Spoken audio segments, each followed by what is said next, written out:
All right, folks, in this video, we are going to be taking our general form equations and turning them into standard form. So notice that our first step is to identify what is being squared and identify the conic. So the stuff that we did a couple videos ago, on the back of your note packet, you should have those steps for how to identify a conic. So using the what is being squared and looking at the coefficients of our square terms to figure out what type of conic it is. And this is just helpful because it's going to help us get our bearings for what that final equation should look like. So starting with this example, what is being squared? X squared and y squared. So that means this cannot be a parabola. If I look at the coefficients, we see that they are different. This has a coefficient of 1, that has a coefficient of -9. That means it is not a circle. Because the coefficients have opposite signs, one is positive, one is negative, we think of that minus sign that's in our hyperbola equation, and that is what this conic section will be, a hyperbola. And I'm gonna go ahead and write that down at the bottom of this problem so that I know that's what my standard form should look like. So there should be a minus between those fractions, and it's gonna need to be equal to 1. So our next step, after we have identified the conic section, is to group the x and y stuff together and move the constants to the right side of the equal sign. So let's go ahead and group our x stuff together. We've got x squared and -4x. So I'm gonna hug that over to the left here and write x squared minus 4x. And then I'm going to put in a blank. So if I just left that -86 there, is -86 a perfect square? No, and it's definitely not going to allow me to factor that as a perfect square trinomial. So I'm going to leave a blank here so that I can specifically choose something that will allow me to factor this x squared minus 4x plus something as a perfect square trinomial. So let's group our y stuff together.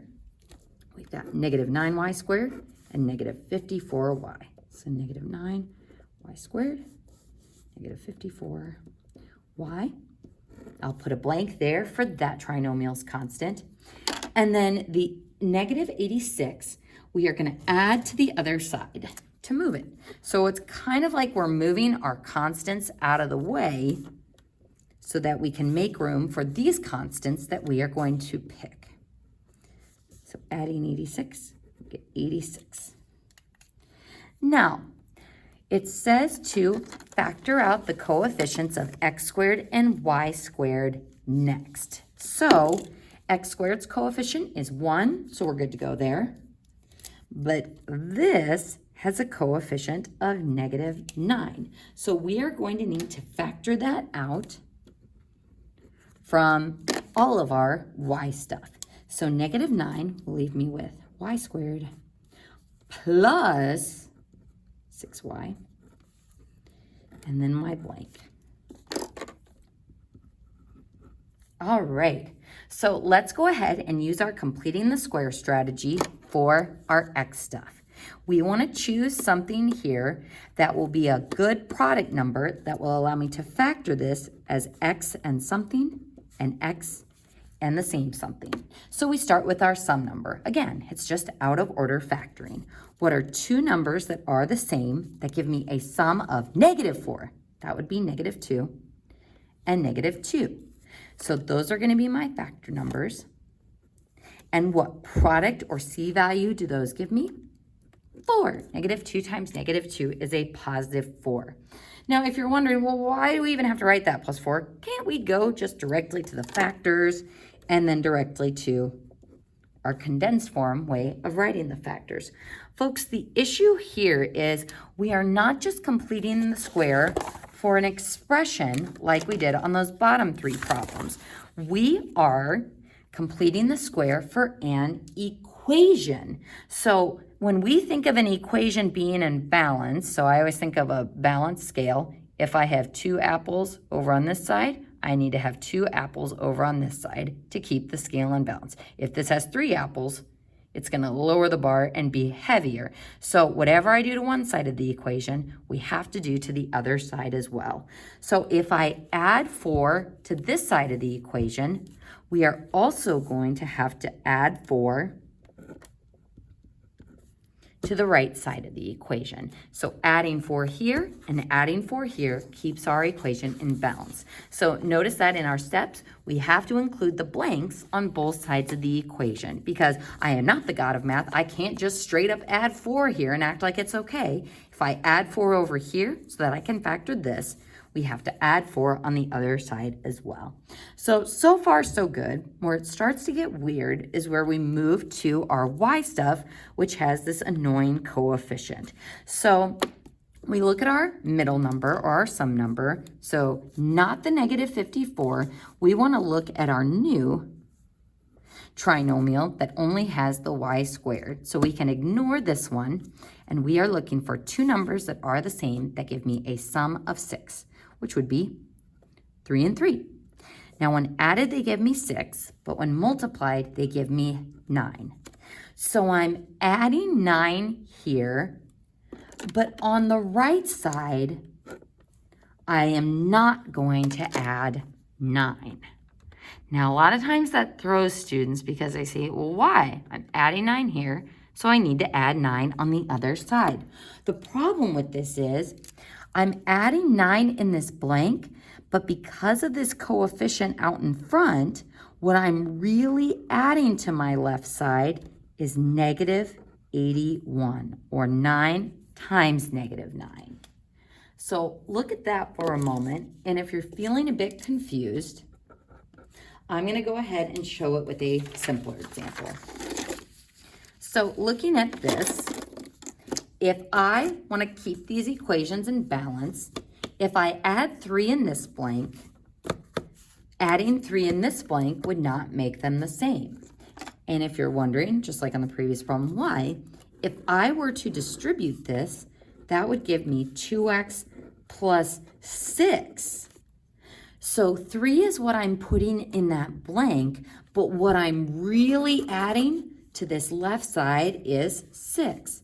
So I multiply that number out in front of the parentheses by that blank number, and that shows me I would need a plus 6 on the other side to keep it in balance. So folks, anytime you have a coefficient in front of your parentheses, you're gonna have to multiply it by the blank number. This was the hardest thing in, I think, term 1 and algebra 2, and it's one of the harder things to remember here, that if there's a coefficient, you have to multiply the blank number times it to keep your equation in balanced. Now, from here, we're pretty much home free. Now that we have that blue perfect square trinomial, we can now factor it as a perfect square, making sure we still bring down that coefficient or negative 9 out in front. This is now y plus 3 times y plus 3, or y plus 3 squared, writing it in that condensed form. Then on the right side of the equation, when I add all this business together, that gives me 90 minus 81 gives me 9.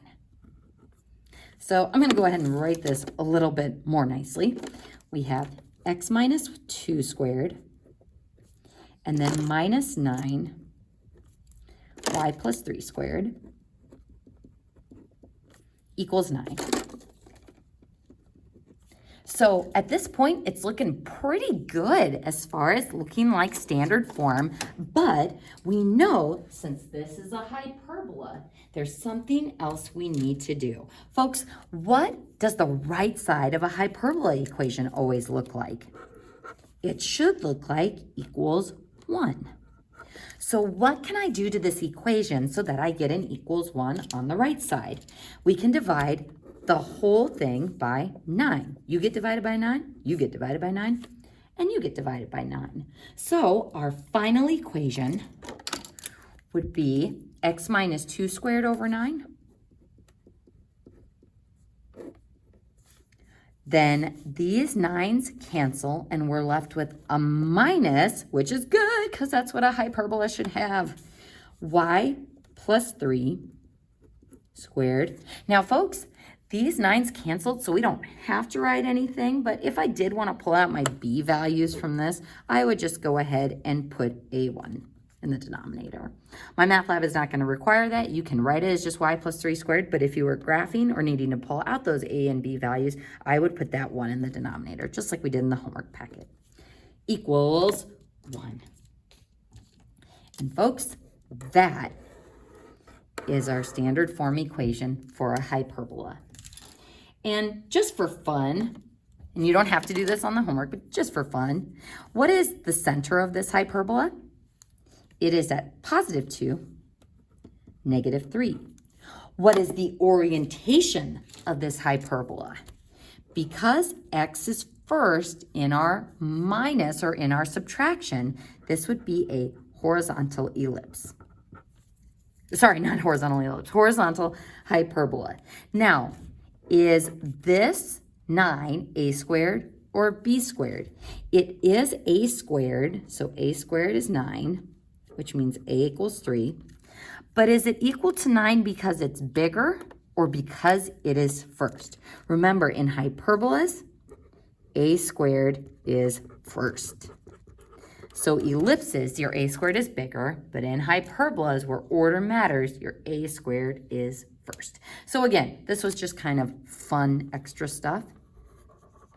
And just helping us see that looking at our general form equation, we would not have been able to figure out any of this. So this is why you'll sometimes encounter these general form equations, but putting it in standard form makes it easy to graph and easy to pull out those key features.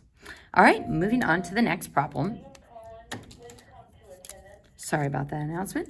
We're going to go ahead and take number 5 from the top. So first, what is being squared? Only x squared in this problem. So because only x is being squared, that means this is a parabola. And folks, you will be happy to know that for parabolas, we are only going to ID them. We are not going to do the standard form equation, the writing of it, or any graphing. So all you need to do is identify it as a parabola, so only ID it, and then no standard form equation, because we've already said, the calc teachers have said it's not very useful for graphing. Standard form and vertex form are going to be your useful ones for a parabola. So no standard form equation writing, and also no graphing. So all you need to do as far as parabolas go is be able to identify it. Okay, so that was easy. Let's go ahead and move on to our next example. So in this one, what is being squared? X squared and y squared. So that means it can't be a hyperbola. Looking at our coefficients next, we have 4 and we have 9. They are different, so it's not a circle, and they have the same sign, so it is ellipse. Again, that plus and plus kind of mimic the plus sign between your fractions in an ellipse equation. So I'm going to go ahead and down at the bottom, I'm going to write ellipse. And again, this is just helpful with getting my final equation to look the way it should, because we know, just like with the hyperbola, the equation will need to be equal to 1. So going through our steps, we're going to start by putting our x stuff and y stuff together. And folks, I'm also going to simultaneously take out that coefficient of 4 from both the 4x squared and the 8x. So taking a 4 out from my x stuff, we'll be left with x squared and then plus 2x. So again, only taking out the coefficient, don't take out an x from both of those or you won't be left with a quadratic anymore. Putting in my blank. Then for my y stuff, also taking out that coefficient of 9 from both of those y terms, we'll have 9, leaving me with y squared minus 10y. Putting in the blank. And then that constant, 183, definitely not a perfect square. We're just going to go ahead and get him out of there to the other side. So equals negative 193, adding it to the negative 10. And next to that negative 193, I'm going to go ahead, well, and actually I'll go ahead and put those blanks below. I'm going to put a blank for my x stuff to keep the equation in balance, and a blank for my y stuff to keep the equation in balance. All right, so going through our completing the square step, what are two numbers that are the same that give me a sum of 2? 1 and 1. And folks, I just want to warn you, in fact, I'm actually going to put a little square on this. This one consistently throws students off on the homework and on my math lab. What product do 1 and 1 give you? Students, 70% of the time will put 2 there, but 1 times 1 is 1.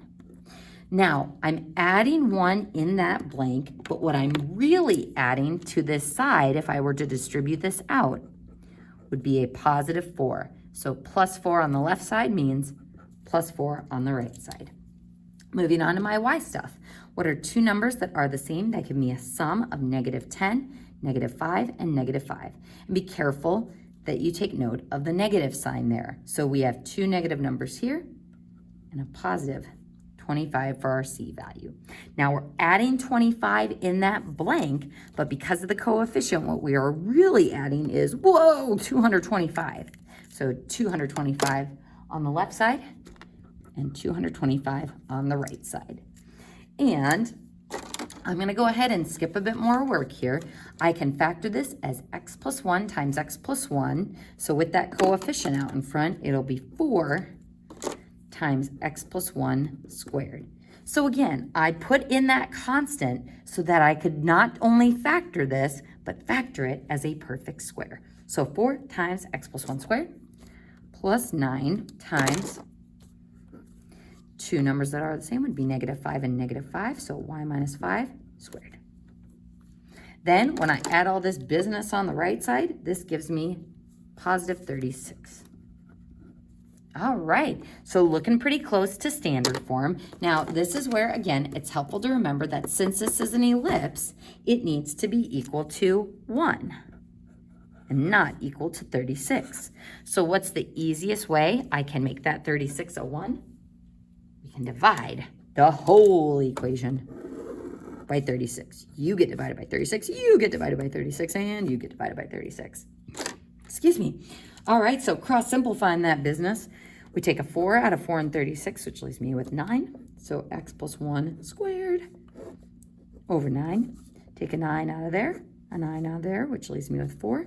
So plus y minus 5 squared over 4. And then equals 1. And there it is. There's the equation for our ellipse. All right, folks, and to give us just some fun practice, what would our center be for this one? Our center would be -1, +5. Now, is this a horizontal or a vertical ellipse? This one is horizontal. But the important thing is, why is it horizontal? It's horizontal because our A value, or our A squared value, is bigger and it is below our x term. So the bigger number being under x is what makes this a horizontal ellipse. So again, folks, that difference between hyperbolas and ellipses with determining the orientation and also the A value is really tricky to keep track of. So practice, practice, practice, and double check yourself as you are working through those problems on the answer key. So this means A squared is bigger, whereas in hyperbolas, A squared is first. So A squared is bigger and under x, so that is how we know that it is a horizontal ellipse. That is a terrible R, under x. All right, folks, so again, that's just extra fun stuff to keep track of when you're doing these problems. All right, folks, number 7, last problem of Unit 2, hooray! And when we look at this and we ask what is being squared, we see x squared and y squared, which means it cannot be a parabola. Now, our coefficients are 1 and 1. Because the coefficients are the same, this is a circle. So I'm going to go ahead and write circle down at the bottom here. Now, circles are not going to be equal to 1 for the r squared on the right side. So we'll see how we can handle this circle equation as we start moving along. Now, when I go to group my x stuff together, there's only x squared. So do I have to complete the square here? No, because this is actually x minus 0 squared. These two expressions are the same. So leaving it as x squared is actually fine. It already is factorable as a perfect square. It just tells us our h value is 0. Moving on to my y stuff. We don't have a coefficient to factor out, so we get y squared plus 4y, putting in our blank, and we're going to move that constant of 2 over to the other side,